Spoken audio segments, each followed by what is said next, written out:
یہ بڑا دلیری والا کام ہے. علماء اس طرح کی توہین اپنے حق میں برداشت کوئی نہیں کرتے، یہ میں آپ کو بتا دوں. وہ اس چیز کو عیب سمجھتے ہیں. بلکہ یہ بڑا دلیری رہے گا. علماء اس طرح کے اپنے حق میں برداشت کوئی نہیں کرتے، یہ میں آپ کو بتا دوں. وہ اس چیز کو عیب سمجھتے ہیں. اصل میں بات یہ نہیں ہے، علماء اس چیز کو برداشت نہیں کرتے. مرزا جی، میں آپ کے والد صاحب سے کھڑا ہو کر بدتمیزی کرنا، بد اخلاقی کرنا شروع ہو جاؤں، آپ کا حوصلہ میں جب دیکھوں گا.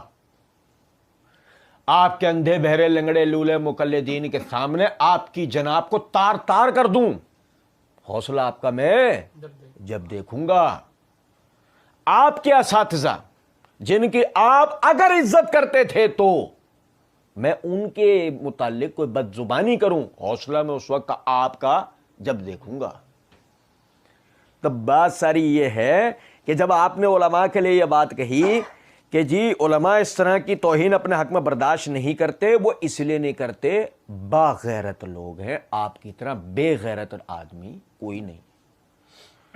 ایک ہی بے غیرت آپ جیسا پیدا ہوا ہے. اللہ تعالیٰ نے ہمیں تو غیرت مند پیدا کیا ہے. ہم آپ کی طرح ایسے کوئی ہمارے لیے بات بول دے اور وہ ہم سے بچ کے نکل جائے، سوال نہیں پیدا ہو سکتا. ہم ایسے بے غیرت واقع ہوئے. یہ اگر خوبی ہے تو آپ کو مبارک ہو. میں آپ کو مبارکباد پیش کرتا ہوں.